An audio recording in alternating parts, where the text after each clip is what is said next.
Hello there, hi, welcome to the stream that I promised. We are reading all of the lore, well, all the fucking things we have gathered throughout playing the game. Why? Mild funny moment, that's why. So, yeah, let me pull up Twitch real quick, make sure everything is running properly. And then I can then we can get reading to the lore. I have no idea how long I'm going to be here for, by the way. We could be here for 30 minutes. We could be here for 2 hours. Who knows? Hopefully not the latter. Maybe an hour, I think, is how long this will be. Maybe less. Who knows? Anyways, let's start off with the environments for the UAC, for a brief history. Despite the discovery of liquid water on Mars in the early 21st century, the colonization of Mars had little appeal beyond exploration for the next century. With the discovery of argent fracture, a transdimensional stream of unrefined argent plasma in 2095. Wow, that's at least 2 years from now. Shout out to the people watching this in 2093 who are just like, damn, he's right, it's 2 years from now. Settling and mining Mars became both practical and essential to meet the vast energy demands of Earth. However, the need for atmospheric conversion and terraforming of the Red Planet was a task that seemed insurmountable to all but one corporation, UAC. Through their diligent dedication to technology advancement and looking... Yeah, I've lost where I was, oh no. And looking and forward thinking, an outpost was established in MTC in 2096 to extract argent plasma from a fracture. When this plasma is subjected to the UAC's fermionic transference pattern? I don't know. Argent energy is produced. This remarkable venture eventually bore fruit as argent energy became the primary source of all of Earth. New visitors to the UC facility may take for granted a rich atmosphere while on the surface, but it should be remembered that just a few short decades ago, Mars was an inhospitable desert that could support no life. Unauthorized exploration into the exclusion zones outside the base is not allowed under any circumstances. Highly volatile experiments and artifacts are frequently researched at a safe distance away from the base, and your safety in these areas cannot be guaranteed. Next entry, welcome to Mars. New advocates, welcome to the UAC. This guidebook will serve as your personal guide to finding in the Argent facility on Mars. Your devotion to the UAC mission is the foundation. Yeah, it's the foundation on which we achieved the establishment of this new paradigm. I don't know. To move humanity forward in the future. Tier 1 advocates may take some time to adjust to life on Mars, but with faith and dedication, you can look forward to a long and fruitful career as you work towards full induction. Your transition to Tier 2 status will be judged upon your actions here. Make a good impression, new advocate. This guide will update automatically as you exit new areas of the facility. Expect more helpful hints into the UAC way of life, and as we say here on Mars, power from the people. Resource operation. Oh god, we are going to be here for a long ass time. Actually, hold on. No, we're already on resource operations. We only have a few more left to go. By a few more, I mean like literally the rest of these. The Resource Operations Center, referred to as ResOps, was one of the first facilities constructed at the Mars base after the discovery of the argent fracture. It comes with several key areas needed to run the facility, including plasma extraction and processing, isotope stabilization, heavy metal and ore mining, artifact analysis, communications networking, and off-world transportation. New UAC employees posted to the Mars facility are expected to fulfill a tour of duty in ResOps before moving on to their specialized career bracket. Security Clearance 1 Level 1 allows access to all areas of ResOps, excluding the Vega networking hubs and some satellite control centers. For access to these locations, new advocates must submit a Delta Q Delta form to the Department Enforcer. And in that vision, they saw the future, bold and powerful, and the many worked as one to bring the new order. What better words to inspire you as you set about initiating yourself into the UAC? Those who came before you and those you serve will all operate with the same goal in mind, the development of a new dawn for mankind. It is by this principle of teamwork that we will elevate ourselves to the next plane of existence. I can't fucking. This is gonna be a horrible listening experience for anyone else. So just like, this is a bad podcast, basically what it is. Oh god. If you have any new suggestions to improve the work environment while working your tenure in ResOps, please submit suggestions for form WAD E1M4. Hold on. to your command controller. I don't know why E1M4. Is that fucking Doom, original Doom reference? I don't know. However, it is imperative that you learn to accept the things you can't change and follow the path that has been laid out for you. Your service in ResOps is a test of your devotion to the cause. Should you be asked to submit yourself to an interrogation program or experimental treatment, you are expected to comply without question. If a fellow advocate asks you to engage in dedication ceremony, say yes. If you see an advocate downing their role of a USC, bring it to the attention of the enforcer so that they may receive the help they need. Don't be selfish. Tier 2 is for everyone. This just sounds like a cult. Actually, the UAC does turn into a cult and doom material. Never mind. Foundry. The Foundry, an extension wing of the research operation, the first Mars outpost, processes all the heavy elements mined from the outlying Martian landscape and form around the original location of the Argent fracture. Refining Argent plasma requires a large amount of transitional metals and noble gases. So a central location that can be systemically cleansed and decontaminated is required to keep Argent energy production at maximum efficiency. As such, this area is considered a high-risk area, and all UAC employees are subjected to regular med checks to ensure their production capabilities are not degraded by the environment. Industrial accident-related deaths in the Foundry dropped dramatically in MTC 2146, thanks to the implementation of the new UAC safety protocols, where employees exposed to dangerous materials are immediately sent to the Lazarus labs for cleansing, re-education, and where possible, reintegration. As a result of this protocol, officially reported deaths have dropped to negligible numbers. I can't read. We all know that. Foundry Team Manifest. Congratulations, Navigate, if you are reading this message, then you have been promoted to the Foundry Resource Team. If you were volunteered for the service, you are joining an elite band of Tier 1 advocates, whose work and dedication keeps our mission running on all cylinders. As a member of the Foundry Resources, you have access to some of the most advanced equipment the USA has to offer, including hold on, I lost where I was. Gripton cargo handlers, Delta V jump boots, and Dino fast elevators. New members might want to consider applying for an exclusive team tattoo upon joining as a sign of faith in inner science. Team tattoos are a mark of your tireless work at the USC. You can request this by signing up for any of the Lazarus Wave case studies. Please contact the Tier 3 Advanced Weaponry Technician to fill in your application for a pentagram branded today. Okay, so the UAC literally is just a cult. Oh, there's free, no! This is a horrible podcast. The surface of Mars is an inhospitable environment, despite the breathable atmosphere created by the N2/O2 pumping stations. Sandstorms regularly make up working outside impractical and constant maintenance is necessary to keep the facilities fully operational. During adverse weather conditions, exterior work is limited to essential activities such as Argent Tower, vehicle, interdepartmental transport, cargo handling, emergency access, and level 2 hazard events such as Argent meltdowns or bioepidemics. Untethered cross-dimensional activity is a frequent occurrence outside of the base, so buddying up is advised for all workers when journeying onto the surface.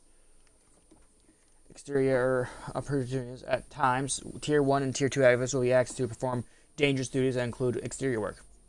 This may be put before you as punishment for not meeting your quota, lethal company reference, or because you are the best person to complete the job. In either case, new advocates should approach the work with the same with the same focus and commitment as any other attacks. Should you experience any interdimensional encounters, you are advised to report the event to a tier-free Lazarus project scientist or your department enforcer. You are advised to not approach any non-human entities without executive supervision. So don't approach the demons without your boss being there. Got it. Should you find yourself caught in a level 3 demon contamination event, it is important that you remain calm. A tier target wouldn't panic, and neither should you. We have a saying here in Lazarus Labs: if you want the job, act as if. So stop, think, and act as if you are a tier-free advocate. Here are the steps you should follow. Attempt to reach an emergency force field, safety zone, or a bulkhead door. Do not run, as some of our transdimensional visitors are sensitive to movement. Shut down any volatile equipment you may be using. Should you be unable to escape from demons, it is important that you don't leave that plasma cutter running where it could damage an important piece of machinery. If there is no obvious escape route, then you have powered down your equipment. Give yourself over to the demon willingly. Studies have shown that infuriating a demon by running away can cause additional frustration in the predator, and that may result in your body being too badly mutilated for use for post-mortem study. Simply kneel down, close your eyes, and wait. Remember, you can be as useful in death as you are in life. Damn. That's something you will want to know. Argent Energy Tower, let's go. Almost at the halfway point. God damn it, these are a lot of words. Completed in 2127, based off a prototype developed by Samuel Hayden's research team, the Argent Tower, also known as the Argent Inductor, is the UEC's crowning achievement. This unparalleled piece of technology is born of the synergy achieved when radical, forward-thinking UEC science is charged with the raw power of Argent plasma. Unprecedented in scale, the tower's primary purpose is to harness Argent plasma from a fracture, convert it to usable Argent energy, and beam Argent packages to Earth GEDM, Global Energy Distribution Matrix. It is based off a Gauss cannon design, first prototype in the late 20th century. Although details regarding the inner workings of the tower are a closely guarded secret, the concept of using a Gauss cannon design to launch energy packets had not been theorized prior to the discovery of the fracture. But the technology developed at a miraculous rate soon after. The phenomenal growth of this new tech had led to some speculation that the Argent Tower is actually based off of a design discovered in the artifacts were found dispersed around the site of the fracture. Tier 2 manifest. As a Tier 2 advocate, you have already proven yourself dedicated to the UAC's mission. The Argent Tower is a monument to that dedication.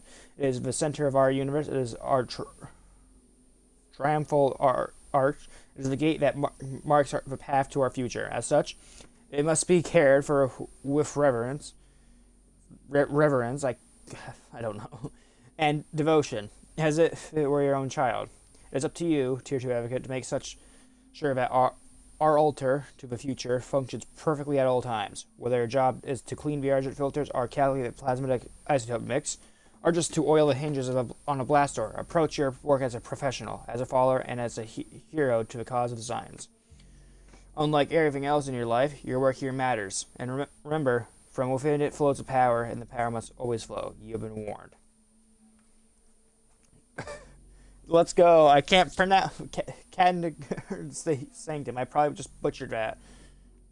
Can't wait for some Doom. Can't wait for someone who knows a lot more about Doom and actually knows how to read. Comes and just yells at me. The Blood Keep, also referred to as I'll just call it a Sanctum, is a sprawling network of tunnels, catacombs, and temples that connect the wasteland umbral plains to the Great Steppe. It is believed that the area serves as a place of worship and vilification, as both hero and enemy can be found buried in tombs throughout the region. The area is inhabited by all manner of demons, including the possessed, the unwilling, lost souls, Helm Knights, and other non-classified creatures. The Project Lazarus manned expedition, MTC 2145-128, uncovered one tomb of particular interest. The temple was adorned with powerful holding ruins and unique relics. Despite the complete loss of human life on the expedition, the relics were successfully returned by scout bots to the Lazarus labs for processing and study. Okay, so Samuel Hayden was the only one who actually made it to the tomb and made it back. The rest of his team were picked off by demons, which just leads me to believe that either A, the last guy managed to kill the last demon before it got to Hayden, or B, what I prefer, Hayden fucking curb stomped the bitch. Unfortunately, records disappeared after relics were sent to the Lazarus Labs and now presumed lost. Weird. The Expedition! As a Tier 2 advocate, you have access to privileged information that will help you understand USA's mission and purpose, and how you fit into the new future. You will be privy to a deeper understanding of our symbiotic connection to Argent Plasma, and to how honor seeing and using it is more than just good fortune, it's good sense. You also no doubt start discussing some of the more sensitive subject matters that we Tier 2 advocates mull over. One conversation that is often heard around the Argent Tower is what happened to Samuel Hayden. As you know, our venerable leader designed the original Argent Tower, and during its construction, his mortal body was consumed by a devastating cancer.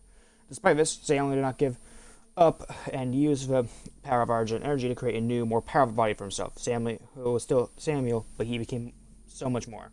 What can be this good to see Samuel now. Remember that Samuel never gets sick, never tires, and is never afraid.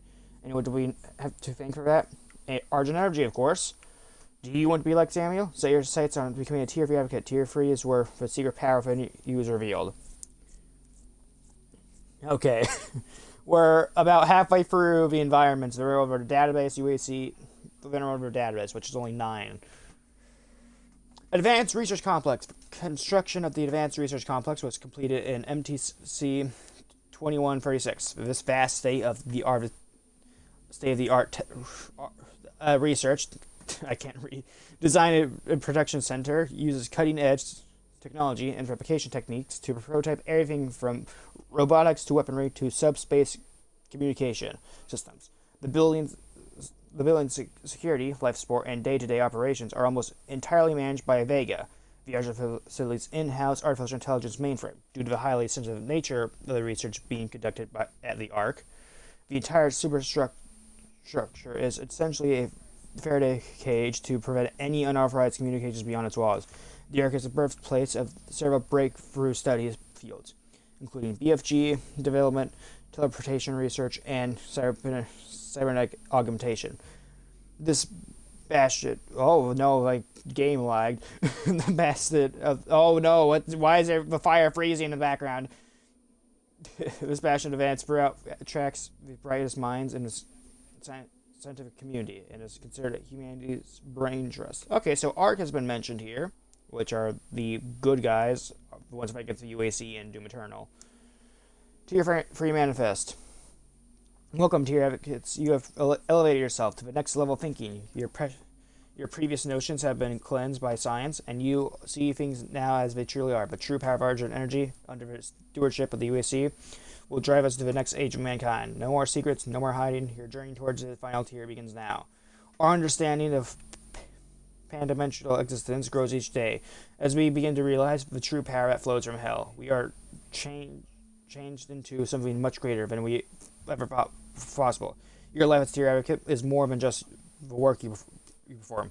Spiritual understanding of who we are and what we are meant to become grows with each artifact you catalog, each weapon you prototype, and each heretic you convert. The fear of hell is seen for what it really is, false emotions appearing real. You have opened your mind. Cool. Lazarus Labs. We're almost done. Lazarus Labs is a subdivision of the Advanced Research Complex and is only accessible at the highest clearance levels. Located deep underground to prevent infiltration or exfiltration, Lazarus Labs are home to the longest-serving and most dedicated USC staff. And information regarding the Lazarus project is hard to come by as its members are highly secretive and will disciplined.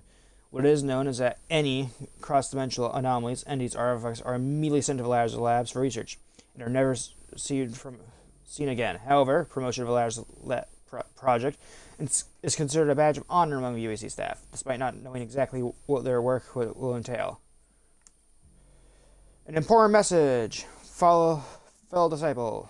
This message has been sent to you in recognition of your service to the Lazarus Project. I am Olivia Pierce.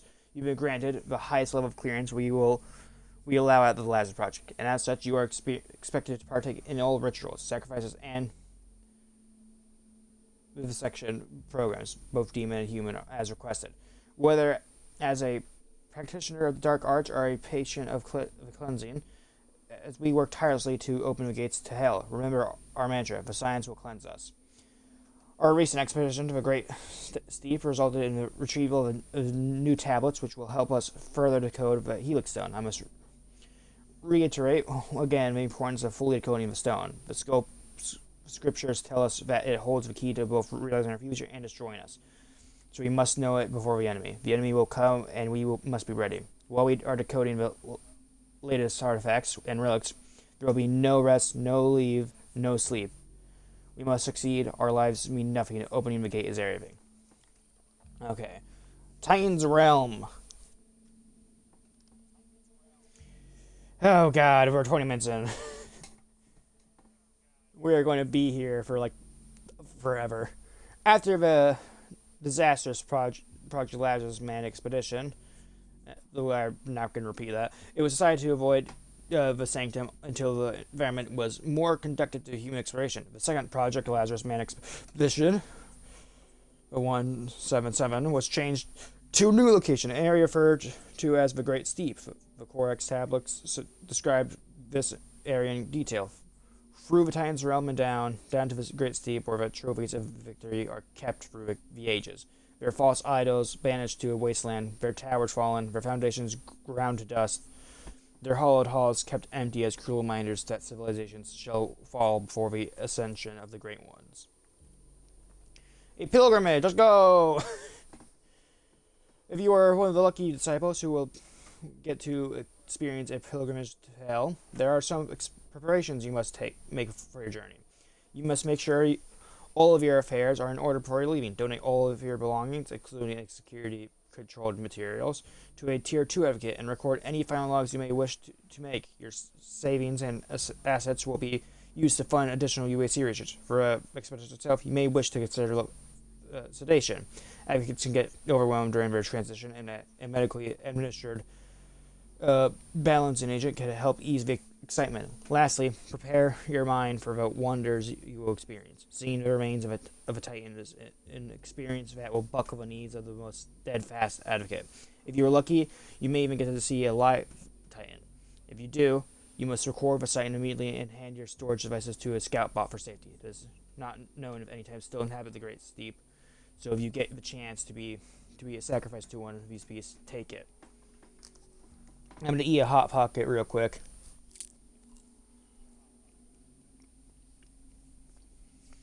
Very nice.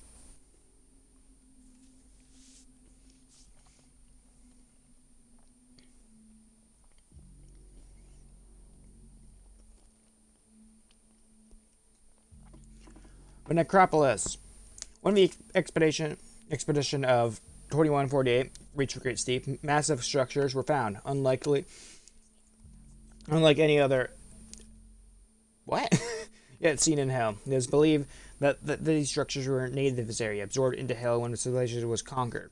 The construction bears resemblance to many known earthly architectural movements and several unknown, potentially extraterrestrial designs. Most of the structures appear to be religious or spiritual in design, and have been corrupted to pay homage to the dark magic of hell. Although the expedition ended in a total loss of human life, it was considered a resounding success not only for the vast amount of data recovered by the scout bots, but also for returning the petrified remains of a massive shadow lord believed to be an ancient Balgar demon. I probably butchered that. The presence of such a high-ranking demon in the necropolis suggests that the area holds some items of extreme importance or vulnerability to the demons. Current research suggests this may be the lost artifact known as the Crucible. However, no further expeditions to this area have been planned under explicit instructions from Olivia Pierce. Why we must. Rest is important if you are able to be a protective advocate. However, downtime does not need to be wasted time. When not working on a Lazarus project, take some time to think about what comes after we open the gates. Where does this devotion and hard work lead? Why are we doing this? To answer that, you must picture yourself transported to a wide open umbral plains, or the steps of the great cathedrals of Argentina, or the glassy shores of the Lake of Fire. Imagine yourself worshipping before the icon of sin in awe, of its splendor. I can't read. Even even if it sleeps till the call of ages comes. Envision chanting the name of the Dark Lord in the correct order, empowering them with your rote learning. Fantasize about how it will feel to sense the caress of I can't read that word as it rises from blood pools of Angrax and strangles the life out of you. Now you can return to your work, advocate, for now you know why we do this. Vega. The internal operating temperatures of Vega plasma-based neural net are high, extremely high. Early tests of Vega's protoplasmic circuitry showed temperatures exceeding 1.2 megakelvins, hotter than the surface of the sun. Oh! To contain this level of heat, a massive supercooled structure needed to be built to house Vega's miles of circuitry and millions of processing centers. The structure was built away from the Argent facility to ensure Vega's secrets remained safe from prying eyes. Access to Vega polar core is strictly controlled. Vega's design is so complex that the study of its inner workings has been given to its own field of study, Vega core physics. Artificial intelligence. A note for all advocates regarding Vega. At times you may feel as though your every move is being watched, as if there is no privacy and that even your deepest thoughts are being analyzed and processed by Vega. You are not paranoid. This is indeed happening, but it is nothing to fear. Vega's intelligence is vast and his power immense, but he is not omnipotent. Like all of us, his existence is monodimensional. He needs Argent energy to survive. His circuits and coolant reserves are mechanical and can break down. At the end of this age, he will be another trophy from the Dark Masters. Designated for display on a great steep, it is essential that you recognize Vega for always another tool to help open the gates, and nothing more. Like us, he can be manipulated and control. The vast intellect and understanding of the Titans of Hell far exceed anything Vega is capable of understanding. Ultimately, his intelligence, like ours, is artificial. Final two. While some intelligence has been directly retrieved from Argentina, most of the details we have regarding this location have been extrapolated from decoded tablets and scriptures. Limited data from a remote collection and information encrypted from the Corax tablets suggests that this area is the cryptic ruins of a lost realm. A world that has been entirely conquered and absorbed into the Hell dimension. The battle that was fought to claim this area is of great significance, as of the spread of Hell's domain accelerated quickly upon absorption of the region. The Hell energy that emanates from this region passed through a dimensional tear and appears on Mars as the Argent fracture. From the Corax tablets, all falls before command of Hell for our powers is absolute. Our marches to victory is inevitable. Before our armies, even elemental wraiths of Argentina were subjugated. In that victory, the Night Sentinels, protectors of the wraiths, were betrayed by one of their own, and the wretches wept as we devoured their world and took the wealth for our devices. None stand against us, for treachery resides in all things, and we shall set it free. Farewell. Oh god, this is going to be a long one. Some of you in a previous life may have held childish notions of God and the kingdom of heaven. This ugly representation of a spiritual nirvana was designed to control you, to placate your natural feelings of hate and rage, to subdue your realization of your place in this universe. By embracing science, you took this first step towards freedom from these intellectual chains. By dedicating yourself to the development of the Argent energy, you submitted your place in the next age. Now let's tell you about the real heaven. The real kingdom of the gods is a place that you will never reach, and you should never wish to. No human will ever visit the sacred ground of Argentina, unless they are made a god by the Dark Lords. Humanity's only purpose and reward is to serve the ascension of the Imperatrix and protect the Crucible. You will be destroyed by the demons, while I will be made a god. My immortality is assured. While you will writhe in perpetual agony at the bottom of the darkest hole in hell, you will be forgotten. Your life, your loved ones, your achievements, and failures are nothing. A blank space on the canvas of time. Thank you for your service. May you rot in hell. Olivia Pierce. That's a lovely way to end this things off. We did all of the environments. We are now not even halfway done. God damn it.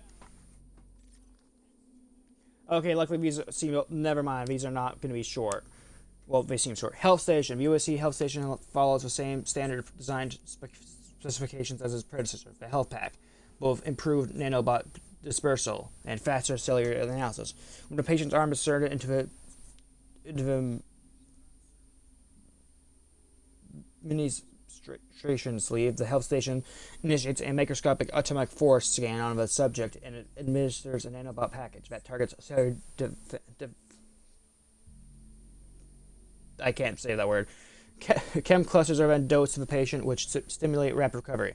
Some users experience light headaches when using the health station. Oh god. When using the health station, this can be cured by reinserting the patient's arm into the mechanical and the machine and running it a second time. This step can be repeated as often as necessary. Delta V jump boots. First, develop on the Phobos outpost to facilitate extremely fast navigation (EFN) through microgravity. Delta V jump boots are now used at all cargo stations, transport hubs, and maintenance depots to facilitate agile traversal with speed and ease. With the exponential growth of the UAC production at the Argent facility, it became necessary to find an alternative to the overworked and overloaded ferry drones. When worn, Delta V jump boots text electrical signals in the blade so that when the user begins to jump, a short burst of Argent energy is forced through a booster nozzle on the soles of the boots, and a fully assisted jump is performed. With enough angular momentum, a second jump can sometimes be performed. Vast distances can be quickly covered when used correctly, and caution should be exercised when performing EFN maneuvers around vertical drops or overhead obstacles. Field drones, often referred to as droppers, these drones were developed by the USA to autonomously receive and deliver ordered parts to engineers, off-duty employees, and soldiers. Early in the development of the Argent accumulator, it was discovered that Argent plasma compressed into Hayden radius spheres, named after Samuel Hayden, would retain its structure when charged with enough radioactive isotopes. Once formed, if the surface tension of the plasma sphere is broken, the energy cache contained within will quickly discharge, energizing anything it comes into contact with. Argent caches were the forerunner of the Argent accumulator, but their vulnerability to blunt force makes their use too unpredictable. There are still hundreds of these prototype Argent caches to be found around the Argent facility and have become somewhat of a collector's item among UAC employees. Ah yes, collect a piece of hell for your own. Should you find an Argent cache, please report your finding to a departmental enforcer. 2. Argent energy is produced by neutron activation of Argent plasma. A new and powerful substance that was discovered on Mars produces an exothermic reaction where recorded temperatures within the plasma have exceeded previously accepted theoretical limits. Through a process not yet fully understood, Argent plasma remains stable and self-contained throughout. Conventional nuclear power is obsolete. What used to take a nuclear reactor 12 months to produce can be generated in a few seconds by the Argent tower and packaged into an Argent accumulator no larger than Samuel Hayden's hand. Argent plasma was originally discovered by the SS Amundsen when it landed in the Primafiel Terra region of Mars in 2095. As part of the UAC Geological Survey Mission's Frontier, while searching for liquid water springs, the survey bot discovered a narrow trench which has now become known as the Argent fracture. The fracture emitted a substance that at first appeared to be an electrical gas cloud. God damn it, why is this one so long as well? However, deeper analysis of the substance showed it to be an entirely new form of matter with a quantum signature never before recorded. Initial tests on this new matter immediately showed its potential when a 2 megakelvin cutting laser was fired at the substance. It absorbs the heat with ease and remained itself contained. A second expedition was planned to further analyze this remarkable new Argent plasma. There has been speculation that the development of Argent energy goes beyond traditional science. It bleeds into the realm of SEFT, spiritual energy field theory. Experiments of this fringe science have been heavily criticized in the past, as their development often involves occult-like practices and the channeling of resources or poorly understood extra-dimensional resources. Coupled with the reports of cultist practices within the UAC, there are deep concerns over how Argent energy is being produced, and it is indeed safe. The UAC has refused to reveal the details despite repeated requests by the Global Science Council. Despite concern over the safety of producing energy with a process that is not yet fully understood, the need for a reliable energy source, and since the depletion of plutonium and uranium reserves is a powerful argument. When UEC unveiled an Argent energy-powered hand-sized 24-volt battery with over 12,000 megawatt hours, the future of energy supply within the solar system set. One battery array could be power an entire city block for several months. Researchers at the Global Science Council have speculated that the UAC's most advanced battery technology, the Argent accumulator, can hold over 30,000 mega. God damn it! Bring back there. 30,000 megawatt hours. But that the UAC is deliberately bottlenecking the production to maintain control over the market value. The UAC has no comment on this matter. Why is that one of the longest one we've read so far? Mega Health. This stimulant is the first and so far only successful fusion of the UAC technology and the arcane science behind Argent stimulants. When consumed, it bestows additional stamina and endurance on a user, effectively giving them more life. This effect is achieved by first vaporizing and then ionizing adrenaline solution, which is then injected into a demineralized Argent stimulant. I have no idea if I said that correctly. As a resulting concoction is extremely volatile, the product must be absorbed immediately to avoid combustion. It is notable that this stimulant can be administered to humans successfully, although it does shorten overall lifespan significantly. I picked up all these fuckers. You're telling me I lost 10 years of my life? Attempts to administer the solution to demons have proved unsuccessful. Demons suffer agonizing death moments after ingestion. Not neat. God damn it, there's two for this one as well. The Elite Guard is a company of the security personnel charged with protecting the Lazarus Project, research and maintaining order throughout the Argent facility. Their distinct red universe helped distill a calming influence among UAC employees, and they are known to be level-headed, disciplined, and fair but firm. Their suits contain cybernetic augmentations, which gives the Elite Guards an advantage should they need to quell any disturbances.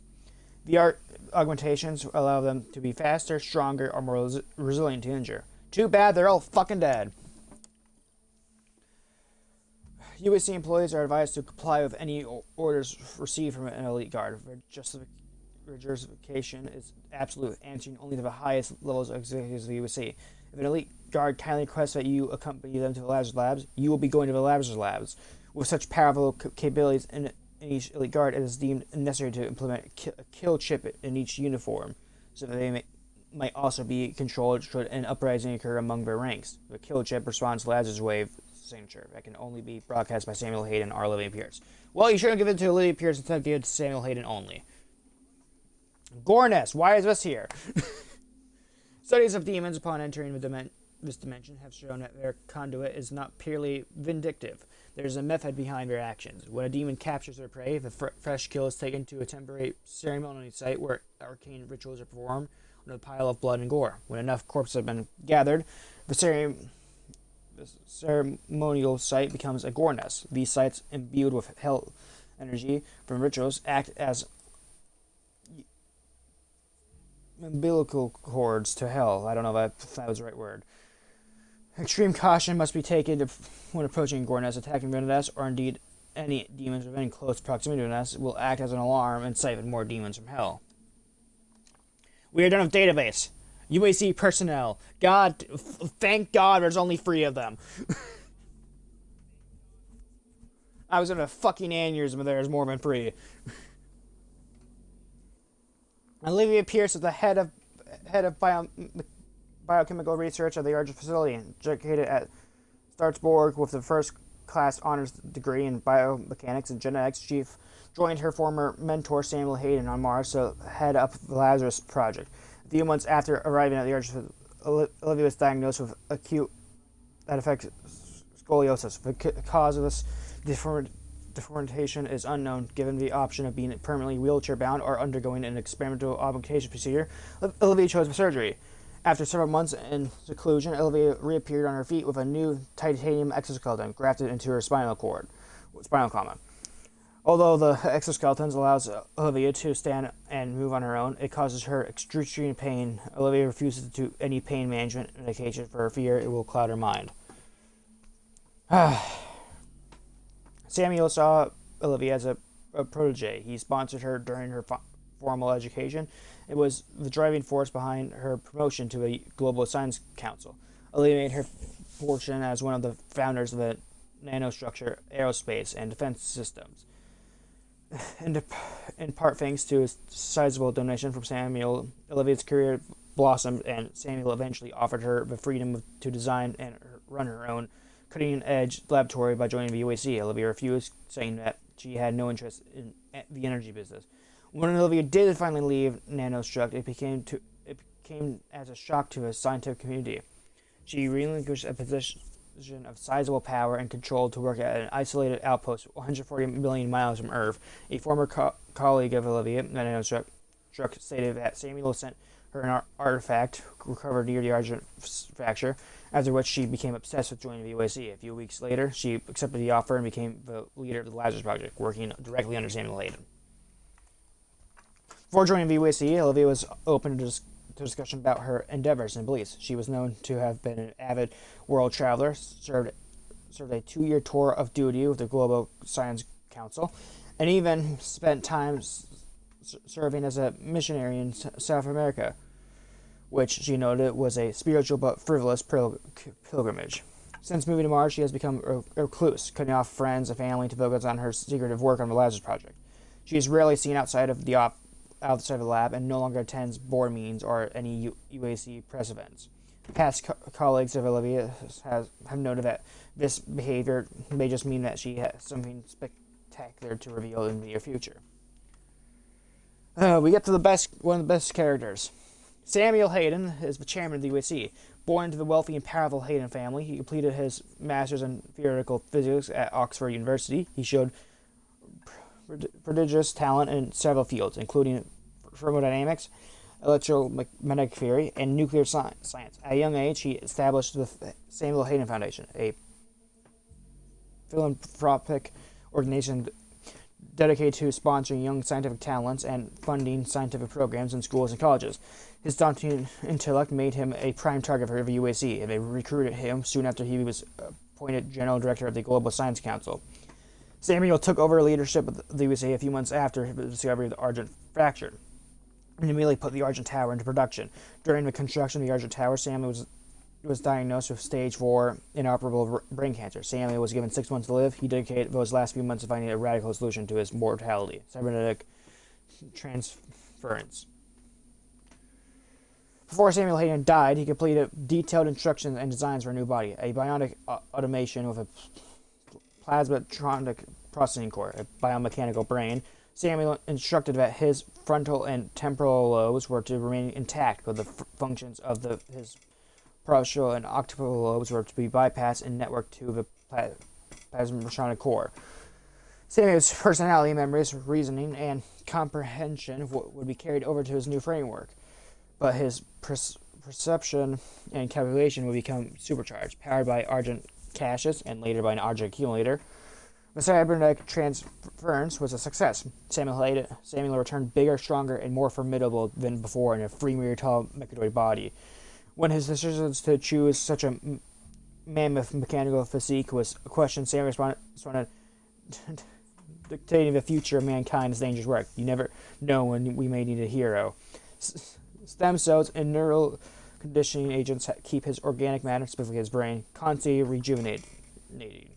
He has existed for over 130 years now, and it's presumed his lifespan will be indefinite. It is said that his body has long since passed, but his soul will live on forever. After his rebirth, Samuel was appointed as a project director of the Argent facility. It was deemed too bizarre to have the world's first cyborg leading the most powerful corporation in the solar system. Mechanoid Samuel Hayden proved to be an even more impressive figure than his mortal self. Under his leadership, Argent technology exploded. The work achieved at the Argent facility destroyed the boundaries of our understanding of physics. As Samuel himself said, we rewrote the book and called it Argent. After the unveiling of the global energy distribution matrix, it was clear who was ruling control of the UAC. Samuel Hayden's triumphant return to power was complete. In a stunning display of bravado and conceit, when the GEDM was finally switched on, Samuel Hayden was live-streamed from in front of the charge tower, pulling a massive 12-foot power lever to dispatch the first Argent package to Earth. This sent a clear message to the people of the known solar system. There's only one man that can turn on the power. I like this man even more now. Fucking showed up, got a new ass body. It just basically flexed on the rest of the humanity. The fucking best character right here. We're still not halfway done of any of these, by the way. Actually, we're almost halfway done. Running the Argent facility takes a lot of power, not just electrical and mechanical power, but computational power. With so many independent systems feeding off a single power source, the UAC decided it would need to create a central mainframe computer to manage not only the flow of Argent energy, but the day-to-day operations of the facility with over 60,000 employees. This mega computer, the brainchild of Samuel Hayden, head of the UAC, would exceed the computational ability of any system before it, and more importantly, would be recognized as the first truly autonomous artificial intelligence. They named it Vega. Vega is an acronym, though the exact meaning has not been revealed by Hayden or the UAC. Once named, it was decided that the AI would need to be given a personality to make interactions more agreeable. A gender was assigned, male, a virtual age established, 50 years old. My man's old. And the totally speech pattern implemented. As such, speaking to Vega is a calming and pleasant affair. A blind study was conducted with computer science students to see if Vega would pass the Turing test. The students were instructed to ask a series of questions to both Vega via a sat link and a mathematics professor from MIT to see if they could tell which one was a computer. 90% of the students thought that they were both human. Only 8% detected that Vega was a computer. Vega also played the professor.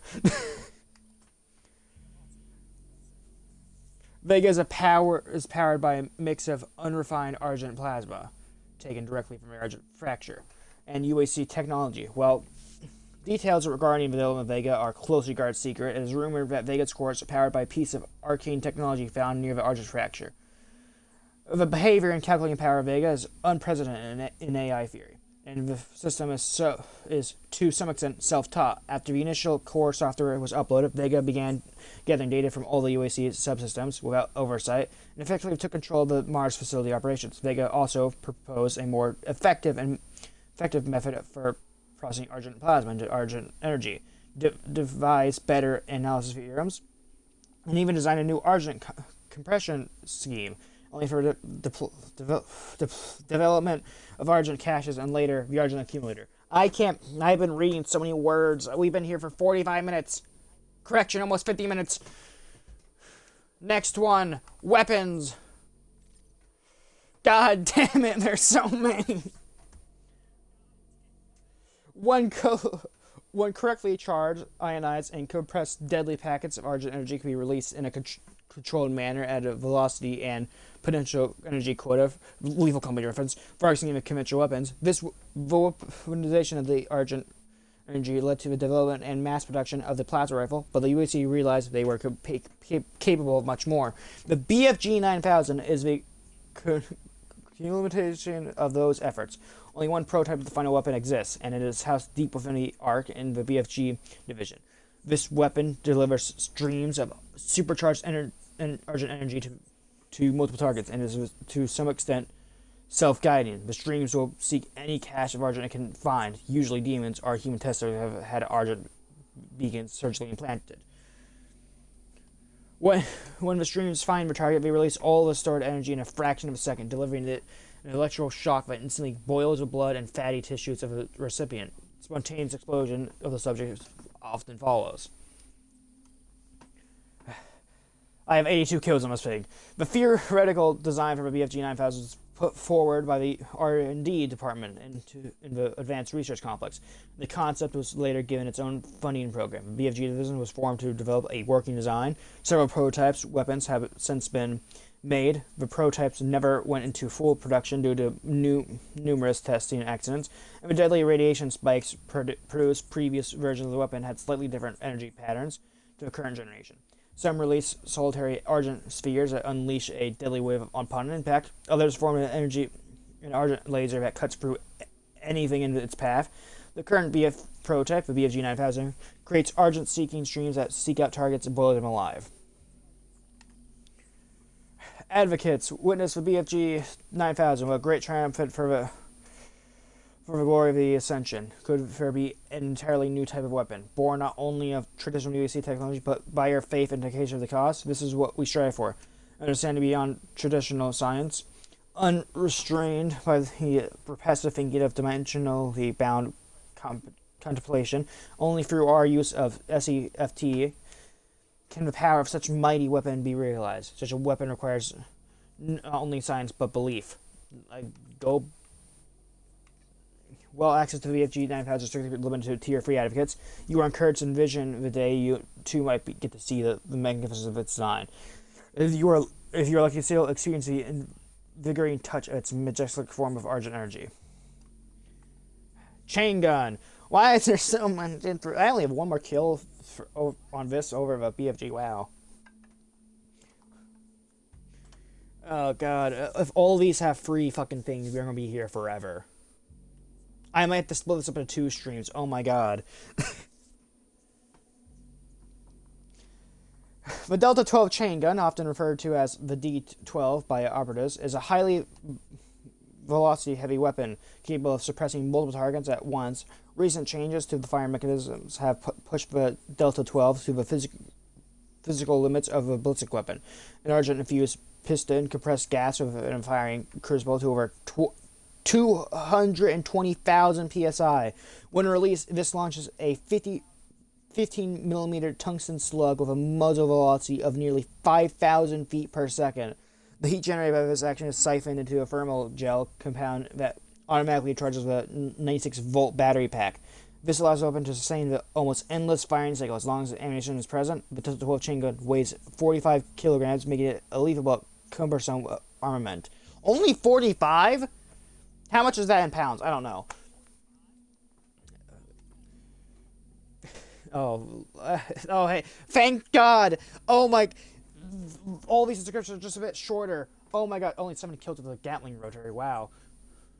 This third-party modification overrides the Crucible release safety, allowing the weapon to fire immediately without waiting for maximum rotation. This action will, while allowing for instant use, to prolong the time it takes to reach full speed. This modification is unapproved by the UAC. Mobile turret. A secondary firing crucible and compression chamber can be added to the weapon. This modification unbalances the weapon, so remaining stationary while firing is recommended. One used weapon fires at twice the normal rate of fire, expending twice the ammunition and superheating the muzzle. Although this modification presents the most powerful suppression in the UAC arsenal, other than the VFG prototype project, this system can and will overheat if not used cautiously. Chainsaw. There's only one engine. Ooh! There have been reports of this item being seen at the Argent facility, though there are no known uses of it. Security personnel have been made aware of that this item has likely been smuggled onto Mars and has been directed to confiscate it immediately. As there are no practical uses for it, it must be assumed that this item should be considered a black market enthusiast weapon. Yeah, I was going to ask, why the fuck is there a chainsaw on Mars? I don't see many trees. Super shotgun. Ooh!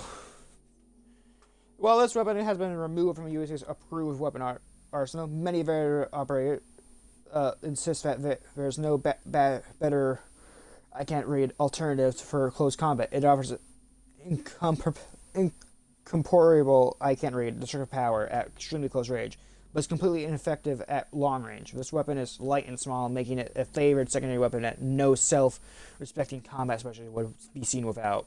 So basically, all the security veterans just went like, fuck you, it's cool. Okay.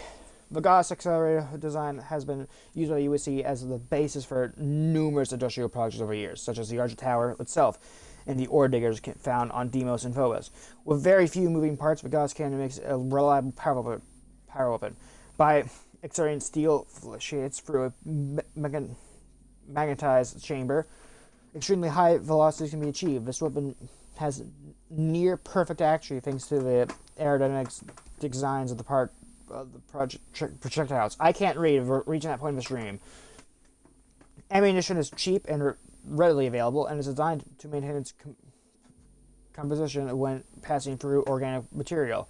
The Gauss cannon has a noticeable kick that must be compensated for by the operator. Precision bolt. A standard telescopic sight can be placed on a Gauss cannon only for even greater accuracy at long ranges with its precise weapon. While using a scope, the can accumulate additional magnetic charge within the launcher chamber, which, when released, will fire the flechettes at an even greater speed when fully charged. A launched flechette is almost unstoppable and will pass through multiple targets. I wonder why I have a hard refer to kills. I must wonder. This modification adds an argon gas ionizer to the weapon. When initiated, the launch chamber is vacuum sealed as argon gas is ionized until it forms plasma. When the argon has been fully ionized, the chamber is open and a plasma beam is ejected from the weapon. Due to the precise nature of this modification, operation safety valves prevent the weapon from discharging until the argon has been fully ionized. The operator must also remain stationary during the charging due to the volatile nature of freeing electrons from a gas. Upon successful release, the plasma beam will penetrate multiple targets and produce a concussive blast at the final point of the impact. Heavy assault cannon, let's go! Although recently superseded by the plasma rifle as the UAC's standard issue weapon, the heavy assault rifle is still in widespread use due to its dependable mechanical firing mechanism. High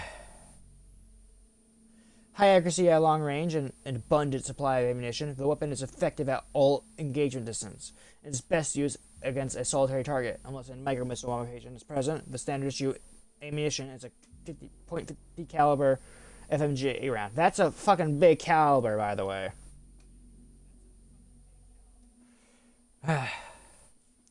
Tactical scope. Yo, it's this bitch.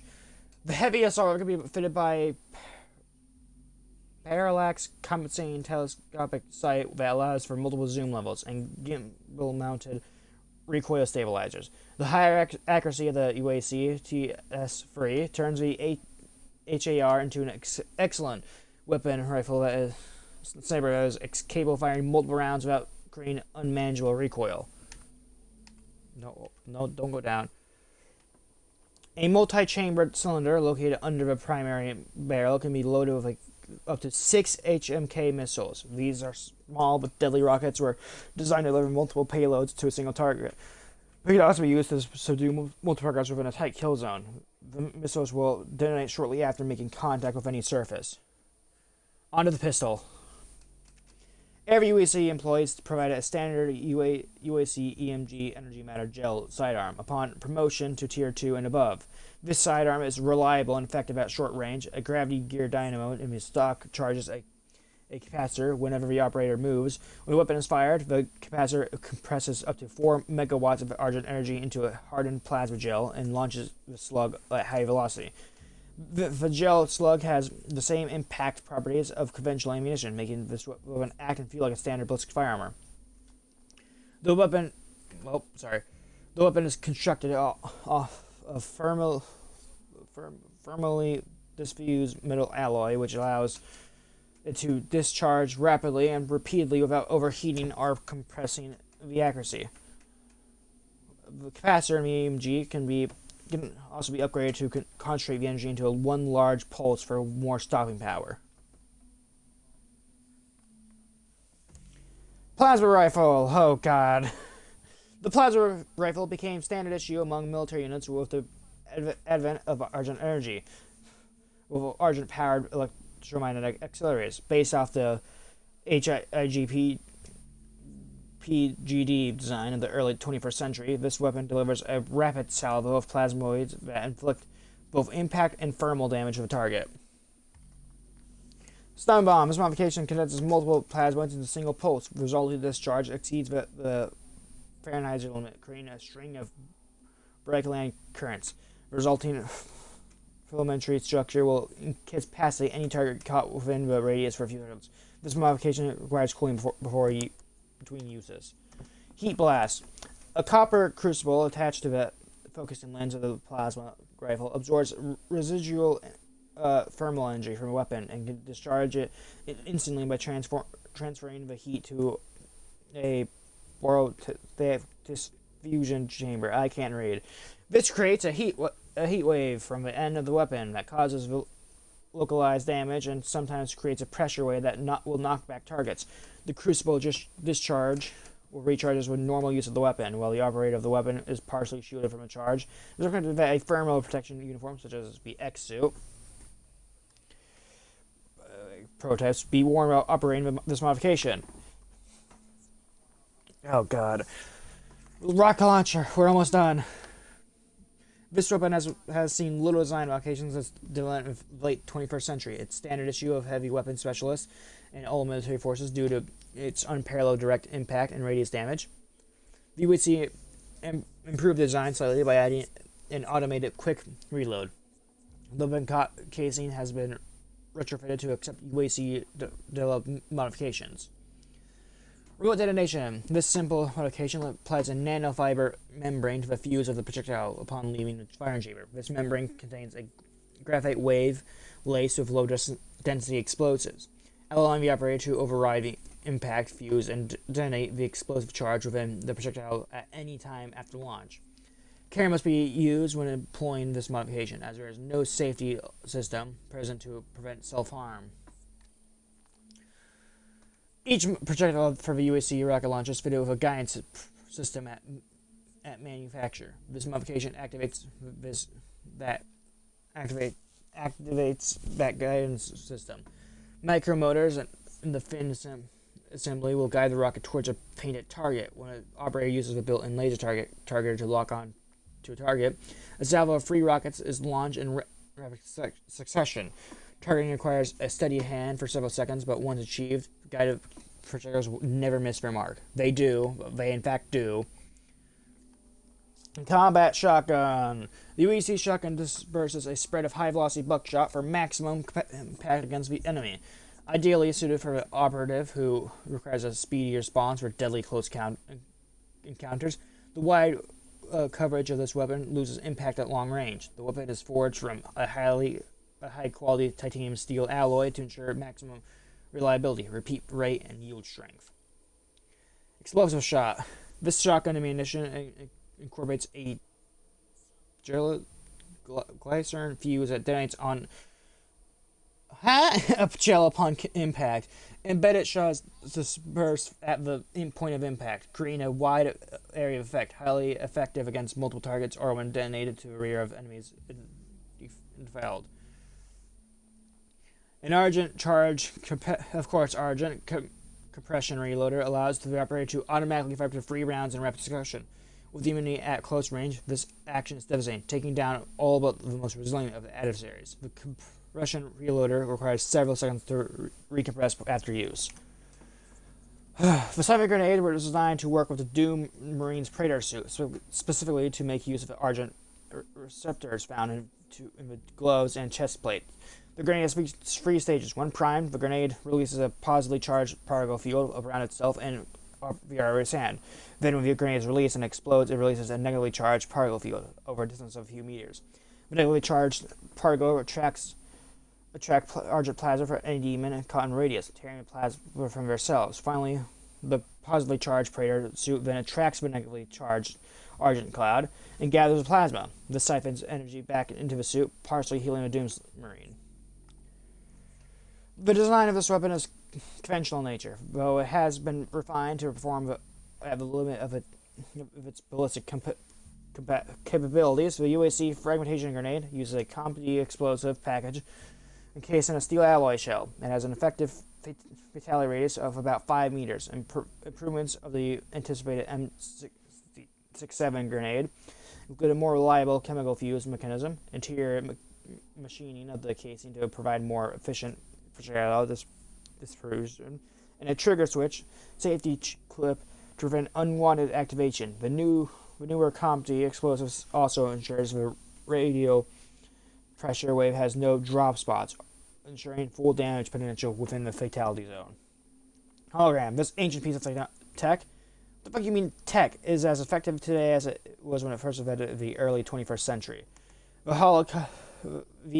holocaster discharges an invisible cloud of ionized argon, which a camera then uses to project an image through. The refracted light creates a holographic effect above the device. The decoy image has a broad color spectrum and can be quite convincing. The device was first theorized by popular culture media of the late 20th century. We're on to the monsters now.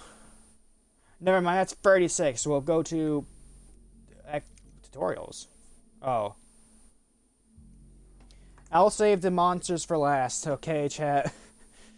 Finding an automap station will reveal old undiscovered areas on the map. You can view the map on the mission tab of the dossier. The automap can reveal also reveal valuable items of the world as you explore a location. So check back regularly to see what you uncovered.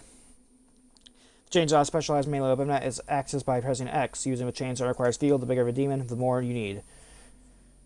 Cutting apart a demon with a chainsaw will always drop a surplus of ammo. It will cost 1 for or 5 fuel to kill a demon depending on the size. Upgrading your ammo capacity with Argent cells will also increase your fuel capacity.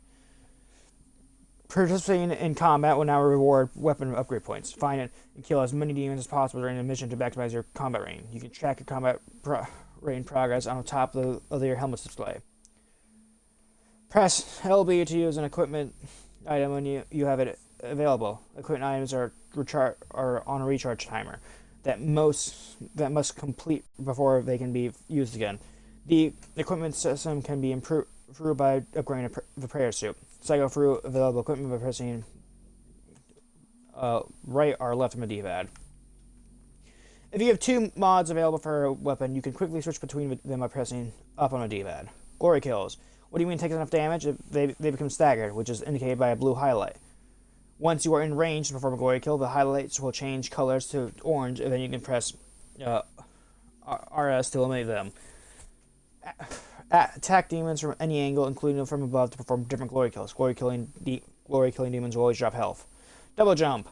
While airborne, press A to trigger a mid-air jump. You will be able to move farther or higher depending on your timing. Mission challenges. Mission challenges are activated when the mission begins. And completing them will reward with weapon upgrade points. You can view requirements and track progression in the mission tab of the dossier. Pressing down will allow you to view your current objectives and mission challenges at any time. Finding and activating ancient trial stones in the world will transport you to another dimension. While there, you are able to complete gameplay challenges in your ruins. These will allow you to manipulate your current abilities and combine them to improve your survivability. Visit the ruins tab and see to equip available ruins. By finding dead members of the Olivia's elite guard, you will earn tokens that can be spent for Praetor suit upgrades. Visit the Praetor suit tab and those here to view your points and available upgrades. Each category has requirements that must be met to unlock an ability to invest in that category. Explore the environment to find more secret areas. They contain useful items and contribute to earning weapon upgrade points. Pressing LT will activate an alternate firing mode for any weapon that have them equipped. You can visit the Arsenal tab of the dossier to view your available mods to upgrade them. To acquire weapon occasions, look around the environment for fuel drones. That will allow you to select a new mod for a weapon of your choice. Weapon switching by press RB to quickly switch to your previous weapon, or hold RB to activate weapon wheel. By completing mission challenges, finding secrets, and increasing your combat range, you will earn weapon upgrade points. Once a point is earned, it can be spent to improve your current weapon mods. Visit the Arsenal and tab in the dossier to spend available points. You can also view your current mission challenges and discovered secrets in the mission dossier. There's a piece of classic Doom map hidden in every mission. Finding it will unlock the ability to play it by visiting the classic maps menu. To find them all. The classic maps menu can be viewed after selecting your campaign save. There are 2 UAC Marine Guide collectibles in every map. Each one you find will unlock a model that you can viewed by visiting the collectibles menu. See if you can find them all. The collectibles menu can be viewed after selecting your campaign save slot. Oh, okay, that's done for that. We'll do demons last. Let's do artifacts now. Berserk. Test subjects exposed to the sphere exhibit extreme rage and increased strength. It has been noted that the subject given the Berserk sphere will vent their rage on any living creature they can find, and will even self-harm if they have no outlet for their fury. In the extremely rare case that a subject survives exposure, they will be left in a perpetual state of delirium and should be exterminated. The sphere invigorates the Himberber with lightning speed. Once broken, the sphere releases a charged cloud of soul breaker energy, which forms a powerful, albeit brief, exoskeleton that charges and accelerates all natural movements. While the effects are brief, the speed of that a hastened subject could reach is breathtaking. The heart rate also increases dramatically, ultimately resulting in myocardial rupture. The heart quite literally explodes. When it absorbs, this stimulant diffuses argent plasma to the basal layer below the dermis, creating a tough film of bioplasma beneath the skin that protects the user from external attacks. This can make the demon almost entirely invulnerable until the plasma has been dissipated through repeated punishment. The plasma comes into direct contact with the nerve cells beneath the skin, which causes excruciating pain throughout the process. This increases the likelihood that in the throes of agony torment, the mindless demon will try to attack targets that are clearly beyond their ability. Once digested, the subject effectively becomes a host for what we presume to be the most powerful of Eurofront's demons. Any weapon held by the subject is enhanced, getting up to 4 times as much projectile force and ballistic power. Though the effects are short-lived, they can be devastating. During the initial testing phase, patient C-132, a volunteer Tier 2 advocate, managed to decapitate 3 security personnel using nothing but more than a pocket knife. Hey, it's me! Additional relics were found in the tomb alongside the Doomarine. Some incantation tablets and an ancient combat suit, which was given a name, the Praetor suit. When found, it was encased in an inscribed stone tomb. This suit was extracted from a rock, cleaned, and subject to numerous tolerance tests, and found to be almost impervious to any damage. It appeared to have some mechanical function as well. Small receptors on the gloves and chest plate that attracted argent plasma and dissipated it through the capillary tubes in the substructure. Markings on the armor were also constant. The images of a man or humanoid seen in several of the tablets and stones found on the other expeditions. The same markings were also noted on the Helix Stone. Despite it being clear that the suit can be activated in some way, no method has been found to do it. It appears to be missing a component, likely the Doomarine himself. That's a cool image, though. Without doubt, the UAC's most remarkable recent discovery was uncovered in its expedition to Hell's Sanctum. After several kilometers through nearly impassable terrain, the team discovered a sealed tomb. Its entrance to the wall is covered in protective ruins and imprisonment incantation. Once opened, the tomb revealed many artifacts, including a prayer suit. Most notably, however, was an enormous sarcophagus bound to the center bedrock of the tomb with the thick iron bands, seemingly anchored to prevent anything from getting in or out. It was essentially believed that the sarcophagus must hold a rare or powerful demon, but when it was laid open, it revealed the body of a man, though he was not petrified or decomposed. In fact, he appeared to be only sleeping, despite the fact that the bed he lay in seemed millennia old. Attempts to wake the man were fruitless, and to harm him even more so, as a protective argent barrier around the body kept him safe from any harm in permanent stasis.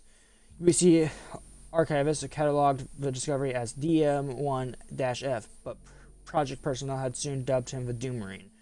Well, the history of the man remains conjecture of the Helix Stone, as well as other artifacts found in the Argent Fracture, and during the Hell expedition of ECM-13, have shed some light on his identity. An etching in the Book of Deva, another discovery of the expedition, depicts the Doomarine wearing the Praetor suit, engaging demons in battle as a hooded figure looks on. This image had been previously observed numerous times in other artifacts, but only with the actual discovery of a Doomarine and Praetor suit in the sealed tomb have researchers begun to put other pieces together. It is now believed that the Doom Marine might have been part of an ancient group or tribe, maybe even their leader. Whether he is god, demon, or human will remain undetermined until the argent barrier protecting his body can be deactivated. Further deepening the mystery of his origin, UAC remote monitor drones in service during the expedition recorded a protracted and deadly battle during the sarcophagus extraction. The demons attempting to defend the tomb with an instinctively ferocity previously unobserved. Once tethered and returned to USC, the sarcophagus was studied and first opened at the largest labs, but went missing a few weeks later. It was believed that Samuel Hayden had the body and prayers moved to the hidden to keep it secure. Although why he considered it to be under threat is not known. And finally, to date, the Doom Marine and Samuel Hayden are the only known non-demon entities to successfully cross over from the Hell Dimension to our own, despite several attempts by other UAC human personnel to do the same. Can I just play these? No. Goddamn, I gotta read these. Hold on, let me eat real quick.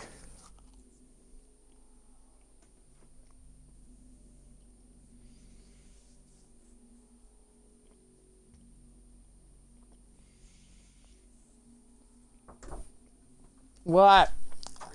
I'm reading off the entire Doom lore on stream. Why are you here?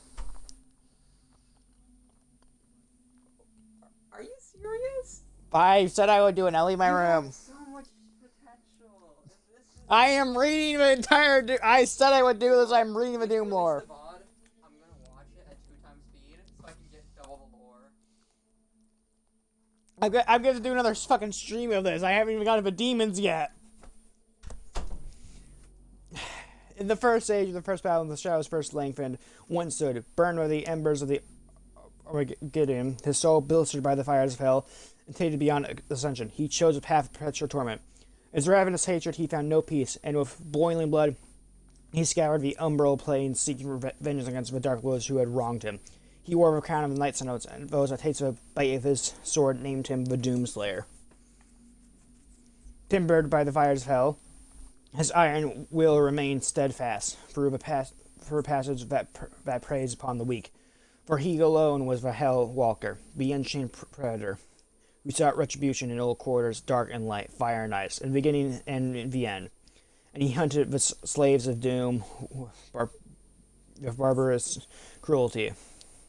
For he passed through the divide as none but demon had before. And in his conquest against the blackened soul of the doomed, his prowess was shown. In his crusade, the Seraphim bestowed upon him terrible power and speed, and with his might he crushed the obsidian pillars of the Blood Temple. He set forth without pity upon the beasts of the Nine Circles. Unbreakable, incorruptible, unyielding, the Doomslayer sought to end the domain of the Dark Realm. The age of his reckoning was uncounted. The scribes carved his name deep in the tablets of hell across eons. In each battle etched terror in the hearts of the demons. They knew he would come, as he always had, as he always will, to feast on the blood of the wicked, for he alone could draw strength from his fallen bones. And ever his power grew, swift and unrelenting. None could stand before the horde but the Doomslayer. Despair spread before him like a plague, striking fear into the shadow dwellers, driving them to deeper and darker pits. But from the depths of the abyss rose the Great One, a champion mightier than all who had come before, the Titan. Of immeasurable power and ferocity, he strode upon the plain and faced the Doomslayer, and a mighty battle was fought on the desolate plains. The Titan fought with the fury of countless that had fallen at the Doomslayer's hands, but there fell the Titan, and in his defeat the shadow horde was rooted. And in his terrible rancor between worlds and through time, the Hellworker found the wretch who shall not be named, but in his heresy was loyal to his evil cause. The wretch adorned the Doomslayer in a mighty armor, wrought in the forges of hell, impenetrable and unyielding, with sword and shield of adamantite strength. The Doomslayer set to banishing all that were left unbroken by his savagery to the void. Yet as the mighty Titan fell and in dread engulfed the armies of hell, armies of doom, the demon priests of the blood temples laid a trap to capture the scourge of hell. Instable even by the vanquishing of the Great One, the Hellwalker sought prey in the tombs of the Bloodkeep, and blinded by his favor, Valor drew him in. The priest brought down the temple upon the Doomslayer, and in his defeat entombed him in the cursed sarcophagus. The mark of Doomslayer was burned upon his crypt as a warning to all of hell that the terror within must never be freed. There he still lies, and evermore in its silent suffering. Hey, we got the race now. Well, there have been no confirmed sightings of these creatures, which is known about them as they were revered by the demons and referenced multiple times in all explored areas of hell. According to scriptures found in the Sanctum, the wraiths are elemental beings that inhabit the realm of Argent, a world that was colonized in the first age of Ascension. The wraiths were defied by the people of the Argent and protected by their fiercest warriors, Knights and Nodes. They are believed to have been imbued with powerful energy. The elemental wraiths, if they do still exist in Argent, have no doubt been corrupted by the power of hell. However, the descriptions of the beasts suggest they were terrifying in their own form. For any demonetization occurred, the protection of these beasts was both a measure to harness the power they generated, and also defense against them. Hence, the need for a warrior order to serve as protectors rather than as simple priest caste. Several tablets describe the worship of wraiths as a necessity to avoid their wrath. The Ungamor Codex specifically states that wraith call, the sign of an approaching wraith, caused panic and terror among the people of Argent. It is possible that some sacrificial ceremonies were attached to the worship of the wraiths. Further reading from the Codex, the Knights of stood strong against our legions. Conquest of Argent, empowered by the wraith energy, was foiled at every turn. Yet in our darkest hour came a lowly hell priest. De Grav, in his guidance, a weakness in a heathen of the Knights was found. The bargain was struck thus. For return of the pair's only son, lost on the battlefield, De Grav must be taken to the source of their power, the elemental race. Their brother watched the wretched betrayer, Degrief, in his capable set a curse upon the wraiths as they slept, and used their essence for our own devices. With the power of the wraiths, they formed a well, that which brings us upon our enemies. Thus, the cities of Argent and their false gods fell under the unholy might of the Hell Priest. For his payment, the betrayer's son was returned to him in our form, and the icon of sin was brought upon the heathens. His vengeance was swift and merciless, for the wages of treachery are suffering. The fall of Argent, their realm was taken to ours. Their temples in ruins, their carved rock and edifice, all was absorbed into our realm and taken as trophies of our triumph. Okay. I'm going to look at the Monsters tab real quick. Oh, God.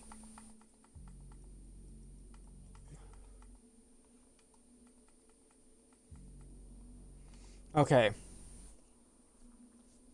How much time do we have for a stream? I'm gonna do all of it. I'm gonna read all of this. Okay. Let's get started. The Summoner, a cunning adversary, is primarily a defensive summoning unit. As a demon horde swarms the enemy, the Summoner sustains a battle by opening a rift to hell and calling forth reinforcements. To prevent being overrun by a relentless horde, the Summoner should become a primary target in any battle strategy. When directly challenged in combat, the Summoner is capable of channeling hell energy into an Argent wave, although this wave kills most humans. An occasional victim will be transformed to be possessed. Surviving an Argent wave attack is extremely unlikely, but does not appear to be random. There's evidence that the Summoner selects the most resilient of combatants for induction to the army of hell. The Lazarus Project has managed to successfully capture several Summoner demons. The imprisonment process requires careful preparation, as a Summoner will immediately launch multiple Argent wave attacks when trapped. To prevent this, hell energy must be continuously drained from this demon until it is sufficiently sedated.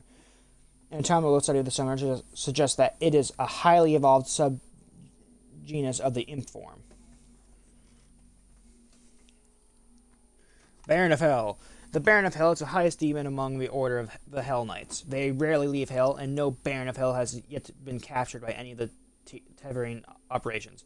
Details regarding their behavior and physiology are therefore limited. It is clear that Barons are ferocious fighters with a bloodlust unparalleled by any other demon. barons larger and faster than their lesser brothers also possess the ability to generate hell energy. Fireballs which can be hurled at a target in the Doom Project Lazarus manned expedition. It is believed that most of the explorers were set upon by barons of hell, though the details are unclear.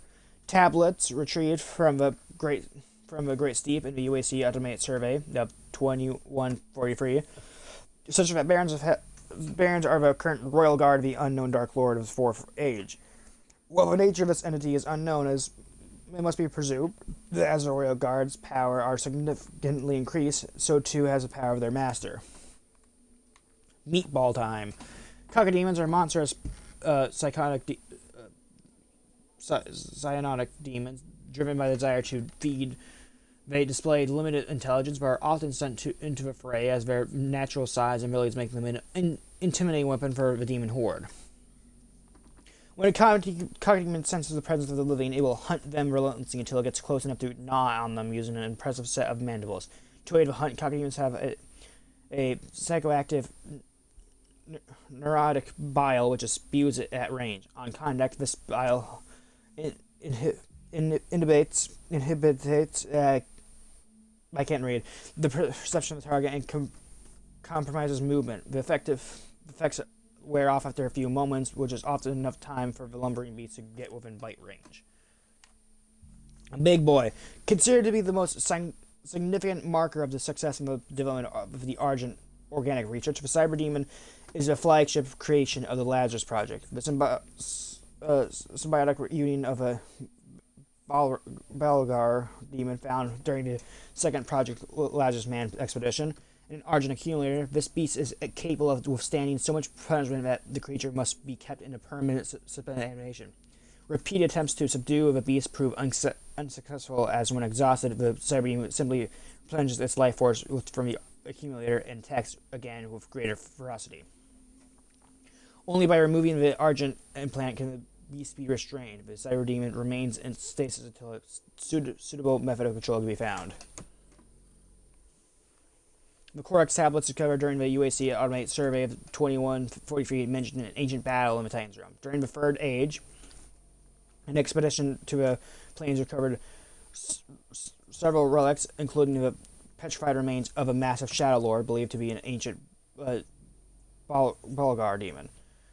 Researchers in the Lazarus Labs began to work on piecing the creature back together. At first, the project mandated was to construct an educational and inspirational exhibit. However, focus quickly shifted when it attempted to meld the petrified tissue, uncovered that exposure to a small dose of plasmatic Argent energy would reanimate the relic. The potential of creating a living, growing tissue from the relic and the lure of an ultimate battle demon was too enticing to pass up. The project team quickly shifted directions and began work on melding the ancient remains with high-tech weaponry. And it's now dead. During the Cyber Demon reanimation project, the beast was kept alive by controlling the amount of plasmatic Argent energy it received. This kept the beast in an effectively brain-dead state while additional components were cybernetically implemented. A natural pathway was created between the creature's brain and an Argent accumulator, allowing the creature to administer Argent power to any part of its body as it needed. In hindsight, this neural pathway was a mistake, as once the pathway was activated, the dormant beast immediately administered an Argent surge to medulla oblongata, which allowed it to restore motor function. Once active, the circulatory system quickly restored, and the beast achieved full motor function within a few minutes. It's only through the bravery of follower Jacobson that the beast was contained. Follower Jacobson willingly gave his own life as bait when he lured the giant Cyber Demon into holding Pen 6, where what could be contained. Unfortunately, there was no way to retrieve Jacobson once the doors had been bolted, and he was sacrificed. A report following the incident suggested that this act was no instinct by the Cyber Demon, but rather a suggestion of a greater intelligence, governing the will of any creature demon born, a mastermind of sorts. Research of this theory continues. Hell Knight time. The Hell Knight is a towering brute bred for combat deep in the bowels of hell. These diabolical beasts are the prized gladiators of the demon horde. They relentlessly stomp towards your target, smashing your massive fist into the ground to create shockwaves that stagger their opponent and leave them vulnerable to bone-crushing melee attacks. The Hell Knight's powerful legs allow it to leap across large distances, effortlessly, quickly closing the gap to its enemies. Tablets retrieved from the Great Steep in the UAC Automate survey of 2143 suggest that the Hell Knights originally flanked the Great Serpent during the First Age. After their master was defeated by the Guardian of the Hell Knights, were placed in arenas of hell, where they would feed on any victim thrown to them by the demon overlords as support. It is now believed that they guard the most sacred and important relics in the Neverworld. Imp. These ferocious and agile demons are found all over Hell and are often used on the front line in concentrated attack in either dimension. They revel in battle, feeding off their victims when their hunger takes them. Despite their low status among the demon ranks and their seemingly endless numbers, imps have unique characteristics in battle. Some prefer fighting from an elevated position, while others will rush their target and swipe at them with razor-sharp claws. Walls and obstacles offer no defense against imps, as they will leap great heights and easily hang up from surfaces. The imp is capable of channeling hell energy through its hands and shaping it into a projectile. As the imp channels the energy, airborne particles and debris are sucked into the maelstrom to create a condensed, superheated fireball. The mechanics of the imp's range attacks suggest that they are actually a lower form of the summoner. Cool. Lost Soul. These demons are found wandering aimlessly within the temples of hell as they search for a host to inhabit. When a potential victim is found, they will converge on the target and explode with a blast of hell energy. Lesser-willed beings weakened by the explosion will then be possessed by the demon, and the host soul becomes lost in turn. Tablets retrieved from the Corax suggest that lost souls are considered the lowest of demon, even lower than imps, since the wandering nomads doomed to forever roam the halls of hell. Thrive on the weakest entities, lost souls are despised by the other demons, despite their lowly status. They should not be underestimated. Mancubus, a big boy. Mancubus is a lumbering behemoth of a demon. A foul odor accompanies its presence, and a stench that can be overwhelming if inhaled directly. Mancubus gorge on anything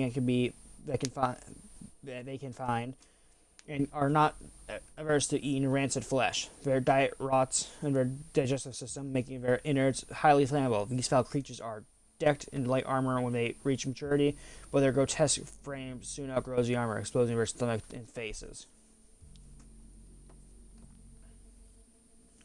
Maybe I have taken their disgusting physical condition and turned it into a weapon. As they reach maturity, a chitinous growth begins to form over each hand, creating a hard-shelled barrel as the flesh inside decomposes. A noxious fluidative begins to leak from a barrel.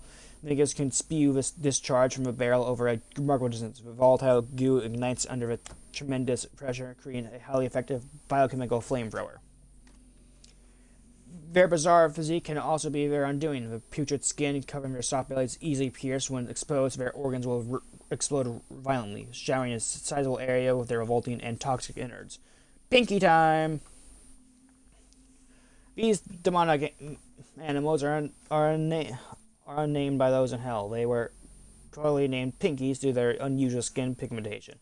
When first discovered by Lazarus Project's Tavern operation, their aggressive nature against the living is well documented. Pinkies will charge once their prey is detected, using a cardiac bone plate that covers their face as a battering ram. They accelerate quickly, but they have limited control when charging. Their inability to stop quickly or turn makes them vulnerable to charging over legends or into hard surfaces, stunning them. At close range, a Pinky has a significant bite, which they will use to fend off attackers. They have limited visual perception and rely primarily on the pheromone detection to locate enemies. The thinner skin on their flanks does not offer as much protection and should be considered a point of weakness. Gnawed carcasses of Pinkies have been extracted from portals, such that they are considered a delicacy in hell. Revenants. Revenants are UAC military operatives that have been methodically transformed into demonic combats through cybernetic augmentation and repeat Lazarus wave exposure. The transformation begins by attaching a multiple launch rocket battery, MLRB, onto each shoulder of the patient. Coupled to an urgent charged neural biochip implemented at the base of the cerebral cortex. I don't know why I couldn't read that. Hold on, where was I?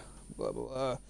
The MLRB allows the Revenant to both attack its targets with multiple conventional rockets and also fire mobility boosters located under each MLRB.